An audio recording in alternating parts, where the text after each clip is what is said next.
কালকে রাতেই জানিয়ে দিয়েছিল যে আজকে আলু দিয়ে মাংসের ঝোল নেবে।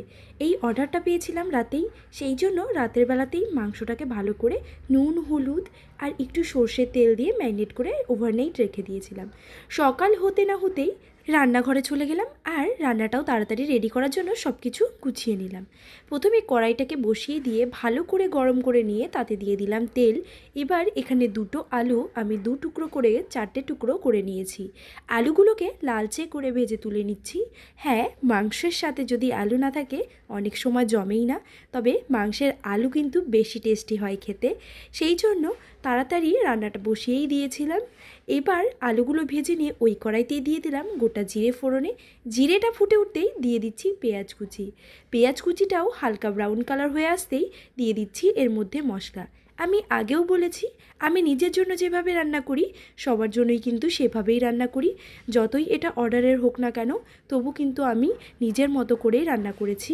এখানে আমি কিন্তু সব কিছু মশলাটা বাটা মশলা ইউজ করেছি। আর এখানে দেখতেই পেলে পুরো রান্নাটা কিন্তু কাঁচা লঙ্কা দিয়েই করেছি, কোনো শুকনো লঙ্কা দিইনি। শুধুমাত্র কালারের জন্য একটু কাশ্মীরি লঙ্কার গুঁড়ো দিয়েছি।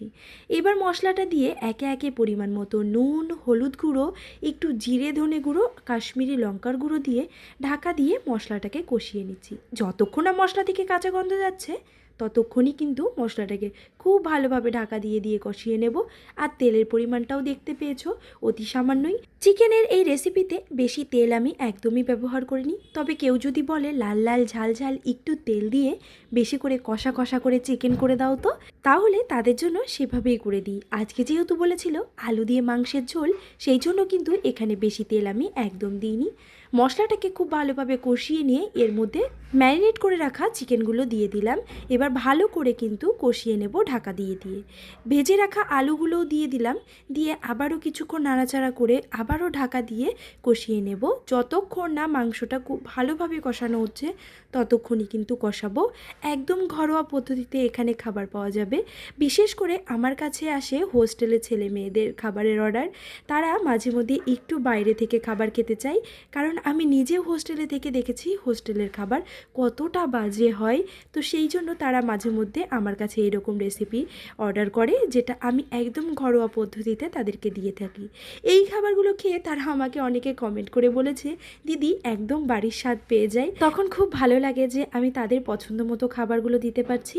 তবে আজকে কিন্তু আলু আর মাংসের ঝোলটা খুব তাড়াতাড়ি রেডি হয়ে গেল। আমার অর্ডারটাও দিতে হবে। ভালো করে মাংস কষিয়ে নিয়ে তাতে পরিমাণ মতো জল দিয়ে ঢাকা দিয়ে মিনিট 10 মতো ফুটতে দিয়েছিলাম, যাতে মাংস আলু সব সুন্দরভাবে কুক হয়ে যায়। সবার শেষে শাহি গরম মশলা ছড়িয়ে দিয়ে নামিয়ে নিলাম। এটা খেতে কিন্তু দুর্দান্ত হয়েছিল, আমি নিজেও একটু চেখে দেখেছিলাম। আর এই পুরো চিকেনটা তো তাদের জন্য ছিল না, আজকের লাঞ্চে আমারও হয়ে গেছিলো। এরকম ঘরোয়াভাবে কেউ যদি খাবার খেতে চাও তাহলে অবশ্যই আমাকে কমেন্ট করতে পারো অর্ডারটি নেওয়ার জন্য। আজকের ভিডিওটি কেমন লাগলো অবশ্যই কমেন্টে জানিও। ভালো লাগলে লাইক করো, শেয়ার করো আর সাবস্ক্রাইব করো। যারা আমার ফেসবুক পেজ থেকে দেখছো তারা অবশ্যই ফলো করে দিও।